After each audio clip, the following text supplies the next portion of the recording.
Well, good morning, everybody. It's March 28th here on Mayberry Farm. Back here on the John Deere B. I'm Tim, of course, for those of you who don't know. Yeah, this is a 1943 B. It doesn't have 5th and 6th. As you can see, there's not even a selector in there or a shaft. No gears on the other side. Made during World War II, of course, so it came on steel originally. But today, we are going to adjust this clutch. It's all been reassembled on one of the last videos. And we're going to adjust it. And I'm going to grab me a small ratchet here and get the right stuff, and I'll be back. Okay, first thing we're going to do is we're going to pull that over center ahead. And then we're going to go until everything... That one's tight.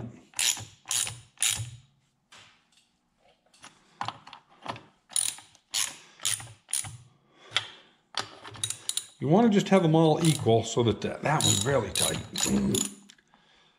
What you do is you get them all up to where they all got about the same load on them, real close. I'm going to call that there. It's just a feel thing. You could use an inch torque wrench if you wanted. Now, see, there's no actual tension on it because we didn't draw it that hard. So now you throw it out and you come on up to it and you put your ratchet on and go a quarter of a turn. You know, you just have to kind of estimate on that.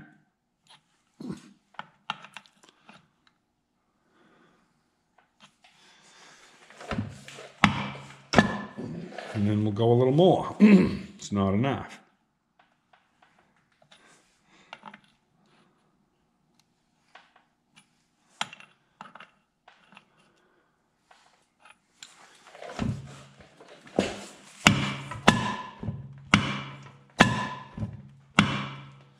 That's about where it wants to be.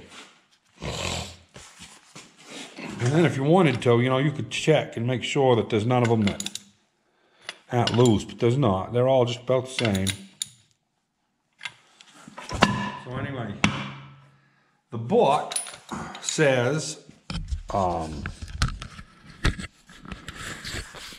70 to 90 pounds of force up here to engage that. That's probably a good solid 45, 50. It's not, you know, I have never had one at 70 pounds. I mean, geez, I'm crow, you get a kid on there, you wouldn't be able to disengage it, but that won't slip doing normal applications, you know. So now what I got to do is I got to find all of my cotter pin holes, and I'll go along and put my cotter pins in, and that clutch will be engaged. And something else that you want to think about, if you're going to adjust your clutch and you've got a whole bunch of crankshaft side play, loosen up your flywheel, do yourself a favor, tighten up the thrust on the flywheel and the crankshaft. Just slide your flywheel in a little bit until you get about 5 to 10 thousandths end play on the crank. Tighten stuff back up. Sometimes they're tight, so you might have a job doing it. I got some sockets that I've ruined for the John Deere A's. The John Deere B isn't bad to get into. Matter of fact, I'll show you the tools. Pretty simple. So this right here is what I made up from a John Deere A to get in around the flywheel. You can really get a bar on it and stuff. 1 1/4 inch socket, welded onto about a 3-inch piece of 1/2 by 1.5 inches. And might even be a 1/2 by 2, but well, 3 3/4 inches long. And yeah, that's 1.5 inches wide, I'm pretty sure. 99% sure. No, 1 3/4 inches, there we go. It's even bigger. So anyway, yeah, that's what I use, just a piece of scrap stuff. And that works great on John Deere A's. It does not work on a B. Or not on this one anyway. It's too big. So another thing this morning, as you can see, I got a lot of wear on this one pin. There's not a lot in the holes, a little bit, but I'm not going to oversize them. I'm just going to make a new pin. That'll take up more than half of it. And yeah, so I'll tell you the story about this little pin. I went down to Hall Implement, our local John Deere dealer. And they didn't have a 7/16 pin like this in stock. They had great big long ones, you know, you have to cut them off. They got holes drilled all the way up through them. I don't like those. Because you always get the holes up in where your stuff's supposed to be solid. And anyway, so I didn't take them. He says, oh, well, we can buy the right one, he said, and get it shipped in. He said they're $5 a piece. And, well, you know, I'm going to make one out of a 7/16 bolt. I mean, there's a point where you just kind of bite the bullet and do it. Anyway, let's go make a pin. Save us $5. Okay, I just went and got a bolt out of the bolt bin, 7/16. I'm going to go make darn sure. This is about 10 thousandths bigger than what this one measures. And 434. Yeah, they're the same. Yeah, 434, right in the money. So anyway, I'm going to cut this off and I'll be back. Okay, I got it cut off the right length. It's actually a little bit longer, maybe a 1/16. But I'd rather be a little long on my cut than be short and have it into the cotter pin hole. So I'm going to go try this, just make sure everything's going to fit normal. You know, it should. Mike doesn't lie. But we'll just double check it just to make darn sure. We can find a place for you to sit.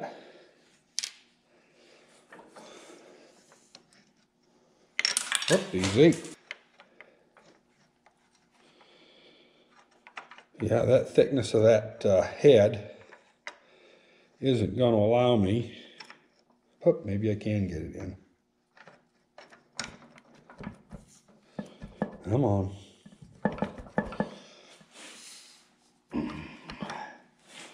Can't believe that's binding up.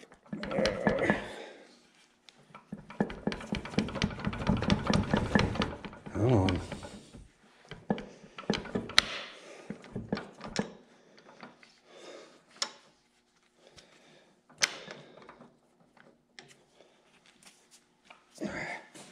Now we gotta drive that main yoke down. There we go.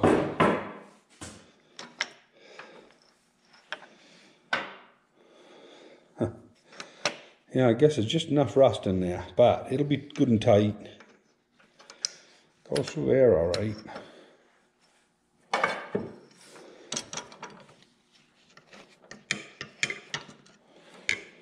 Yeah, so can't get that out of the way.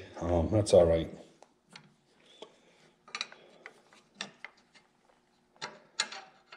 Yeah, it goes down through all right.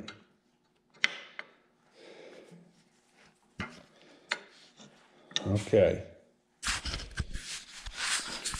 Yeah, I guess that clevis must be a little bit twisted. We'll put a little wrench on it maybe and loosen stuff up here when we go to put it in. But we're going to do a little turning on it now.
Yeah, that looks good enough to me.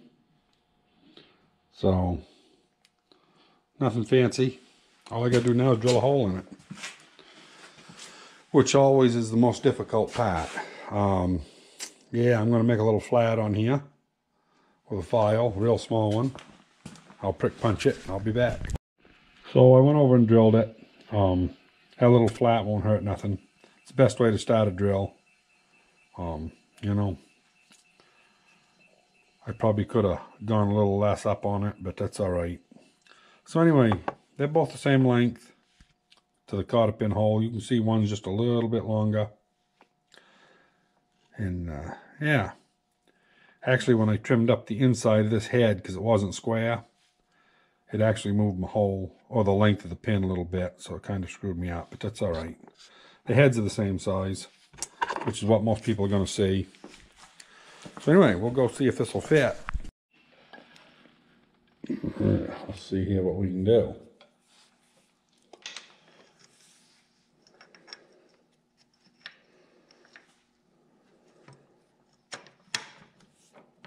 So this right here needs to be twisted one way or the other to get down through there.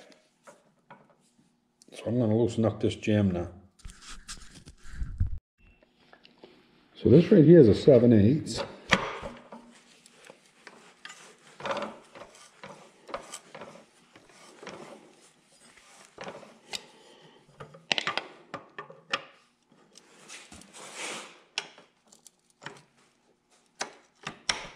There we go.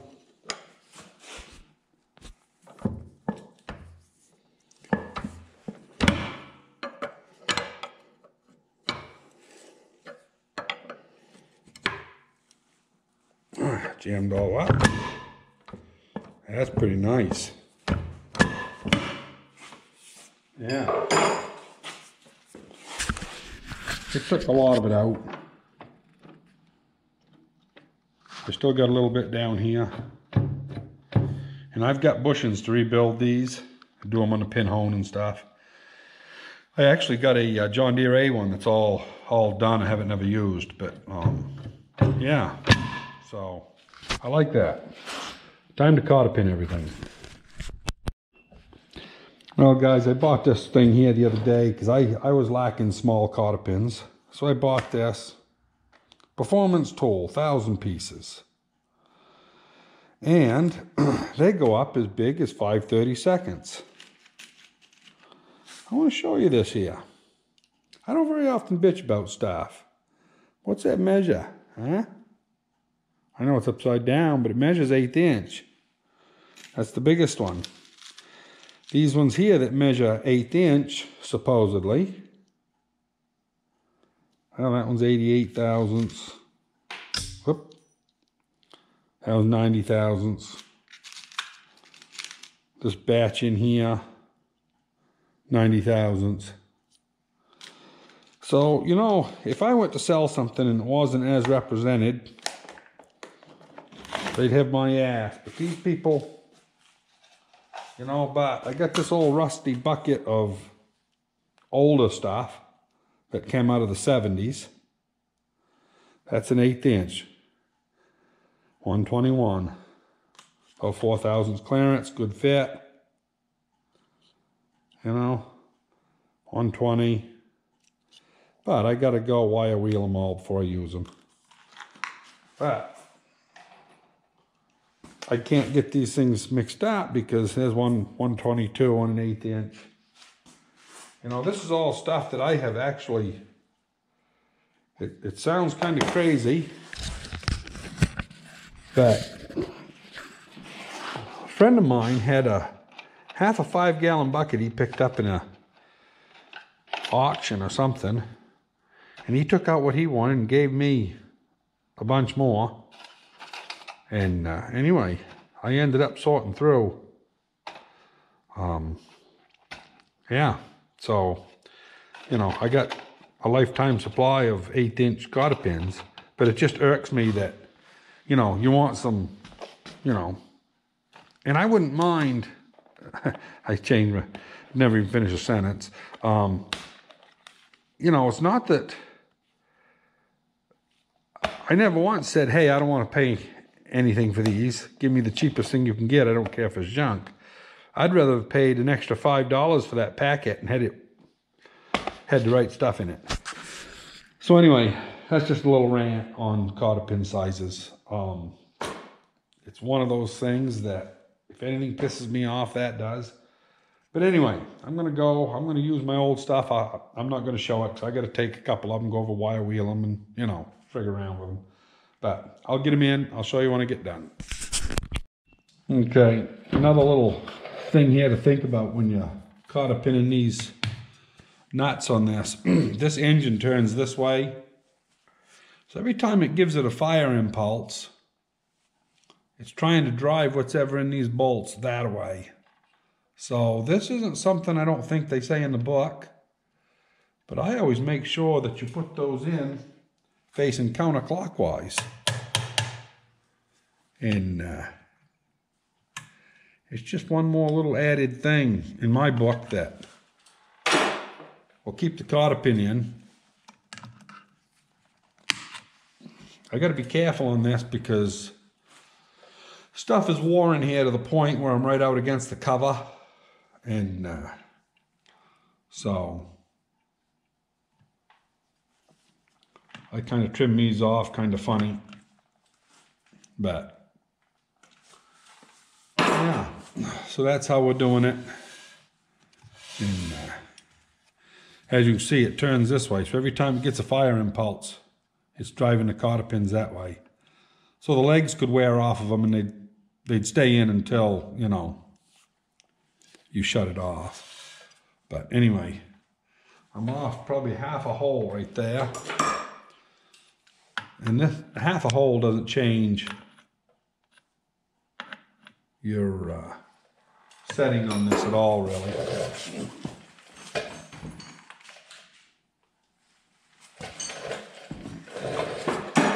This here, I'm using these soft cotter pins, those ones there that I didn't like, just because they're real soft. And this is one of those things that you're usually into once every couple years.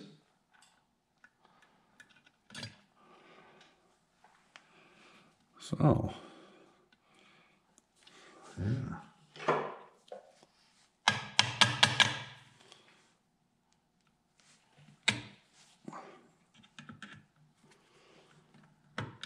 So anyway, that's how you cotter pin that dandy as far as I'm concerned. Yeah, toggles over good.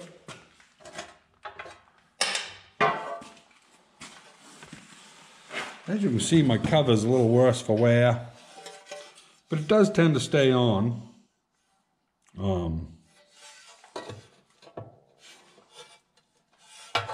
It's actually supposed to go just like that, but there's nothing left up on this one. So what I usually do is just put it in where it doesn't belong. And really don't like to go in very well because, of course, it's not made to, but...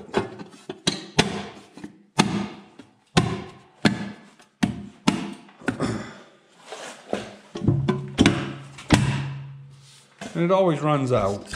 I can show you here how it locks. It never goes in all the way, but it's all right. So anyway, not much to adjust in one of these clutches. If it starts getting so that the toggle over doesn't have much pressure on it, and you think it might be getting to where it's going to slap, take out 3 cotter pins, give them a quarter of a turn, see what it feels like. When it feels good to you, stop. You don't even have to go a quarter of a turn. Actually, you only have to go 1 castle nut, and it only takes 1 or 2 to make a difference. So anyway, yeah, that's going to be it for today's video. It is about 8 minutes to 9, and I've got to be over at the greenhouse at 9. So I'm going to call this video it. Got to go grab the dogs. And yeah, it's going to be a busy day in the greenhouse. Anyway, hope you enjoyed how to adjust a clutch on a John Deere B. And don't hesitate to hit the like button and subscribe. We'll talk to you next time.